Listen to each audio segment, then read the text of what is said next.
C'est la première fois donc que nous sommes dans le Puy-de-Dôme et sur le Puy-de-Dôme et nous découvrons cette estive qui est très particulière car très boisée, avec un biotope très différent de ce que nous avons l'habitude de rencontrer en Savoie et dans les Hautes-Alpes. Pourquoi une estive sur Orsine? C'est une activité qui perdure depuis, je pense, la Révolution française, puisque nous avons la chance d'avoir toutes ces montagnes, principalement sur la commune d'Orsine, qui sont mises à notre disposition et que nous entretenons du mieux que nous pouvons pour tenir un paysage ouvert. Donc Jean-Luc Touré, je suis éleveur de brebis sur la commune de Gelles, en GAEC avec mon épouse. Donc nous avons une troupe de 660 brebis mères de race Rava. Donc c'est une race rustique locale, quoi. C'est la race des Dômes. Donc nous amenons tous les ans 250 brebis sur l'estive d'Orsine, donc du 20 mai au mois de septembre. Donc pourquoi nous avons des brebis sur cette estive? Tout simplement pour une première chose, avoir suffisamment d'autonomie fourragère pour nourrir tout notre troupeau. Et deuxièmement, pour se libérer aussi du temps, la période d'été, pour faire nos récoltes de fenaison pour passer l'hiver chez nous, quoi. Et puis donc ça entretient cette chaîne des Dômes et bon, c'est une façon de voir les choses qui nous plaît également bien. Donc Garnature sur la chaîne des Puys, donc on a un rôle de surveillance et de sensibilisation du grand public sur des espaces naturels.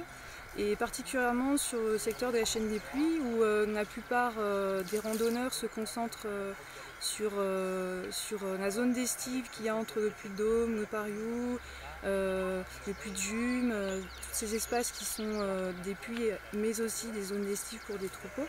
Donc sur ces espaces-là particulièrement, on va auprès des bergers leur offrir une aide un peu technique. Donc ce qu'on fait aussi principalement tout l'été et en hiver aussi, c'est venir ici sur ces zones d'estive comme ici sur l'estive d'Orsine au pied du Puy-de-Dôme, venir et faire de la surveillance et de la sensibilisation auprès des randonneurs, des usagers.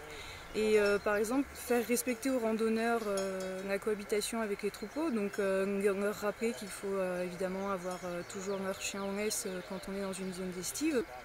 Voilà, donc on fait de la médiation entre les éleveurs, les bergers, les usagers de cet espace, qui peuvent être des randonneurs, des parapentistes, des vététistes, pour que tout le monde puisse cohabiter du mieux possible sur cet espace naturel qui est ouvert à tous, mais sur lequel il y a aussi une activité agricole qu'il faut pas oublier et qu'il faut respecter. Ici, il y a des gens qui travaillent, qui élèvent des brebis, qui font pâturer des brebis sur des milieux assez particuliers, des milieux à préserver.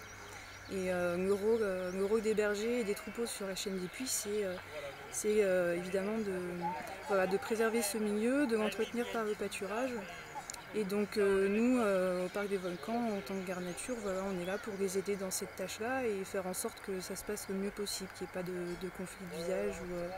Voilà, on fait de la médiation et de la conciliation entre tous les usagers des espaces naturels sur la chaîne des Puys. C'est vrai que nous n'avions pas ce contrat à tenir avec les estives de Savoie et des Hautes-Alpes qui sont dédiés aux troupeaux, qui sont donc déjà des milieux ouverts qu'il faut faire pâturer selon le cahier des charges aussi, pour éviter la surpâturation, pour éviter que certaines parcelles deviennent grossières.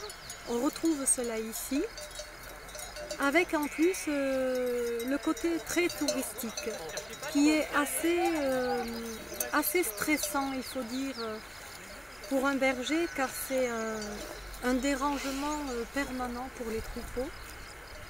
Car pour beaucoup de personnes,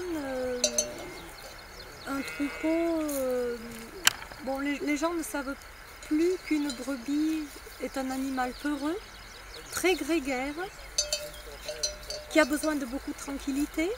Alors je pense que tourisme et pastoralisme peuvent très bien cohabiter, à condition que chacun respecte la tranquillité de l'autre.